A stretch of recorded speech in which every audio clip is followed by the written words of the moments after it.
Azhar. Saya sebagai orang yang awam, tidak berilmu, ikut ulama-ulama guru-guru kami di Azhar yang sudah mengeluarkan keputusan pada tanggal 15 Maret 2020 tentang gugurnya sholat Jumat dan sholat fardu.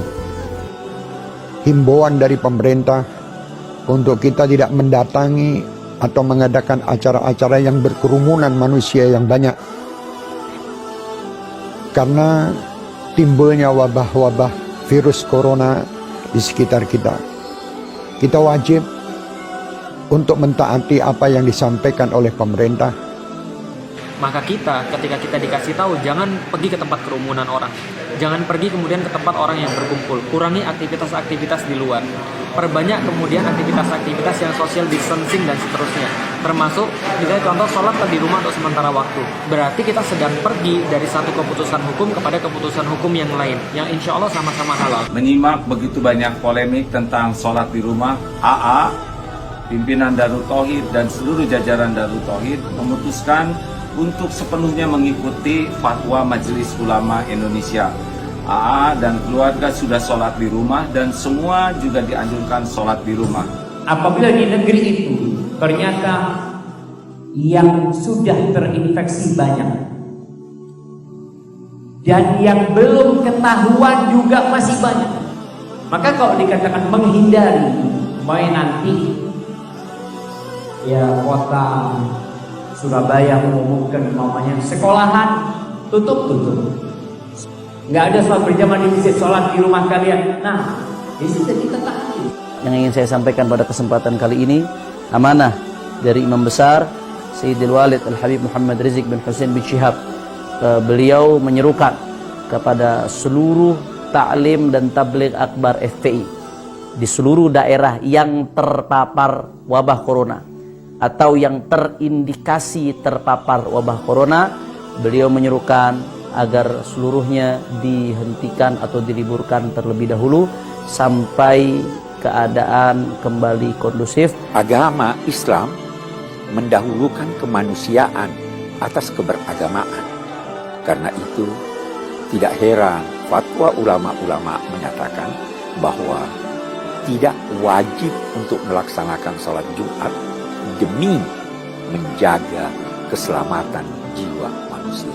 Sesuai dengan petunjuk medis, petunjuk para pemerintah, mari kita ikuti. Jika kita tidak boleh berkumpul di sebuah tempat, mari kita ikuti, karena kalau sudah medis yang mengatakan dibarengi dengan pemerintah, insya Allah untuk kemaslahatan kita.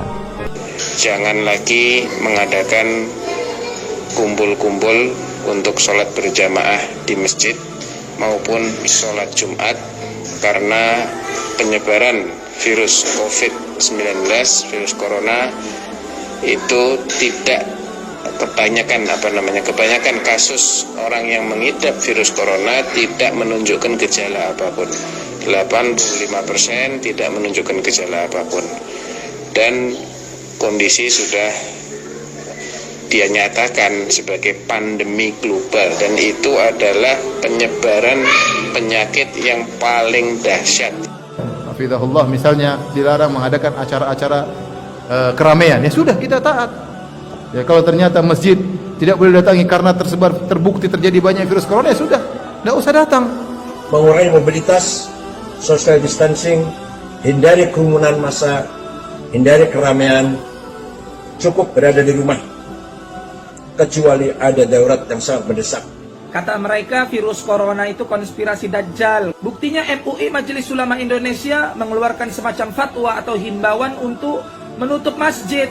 Tapi mal-mal, PT-PT, tempat hiburan dan maksiat kenapa tidak ditutup? Kenapa masjid aja? Kata mereka begitu, saudara. Maka saya jawab, dungu. Sejak kapan Majelis Ulama Indonesia MUI mempunyai wewenang untuk menutup PT atau menutup mal-mal atau tempat hiburan? Sejak kapan?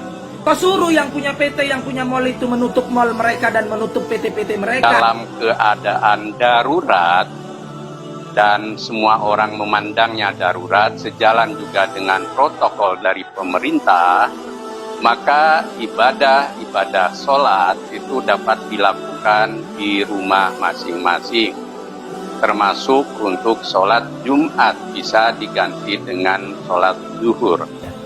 Dan saya juga menghimbau kepada pemuka-pemuka di agama lain, saudara-saudariku sebangsa dan setanah air, ya, agar sama-sama kita bersinergi menyampaikan kepada umatnya, menyampaikan kepada masyarakat juga di bawah binaan dan bimbingannya, agar senantiasa bisa menjaga diri, kesehatan sesuai dengan instruksi yang kita dapati, dan bisa menyatukan kita dalam suasana kebangsaan yang utuh, baik, dan semoga Allah membebaskan kita dari wabah COVID-19 ini dan memberikan hikmah-hikmah terbaik kepada kita.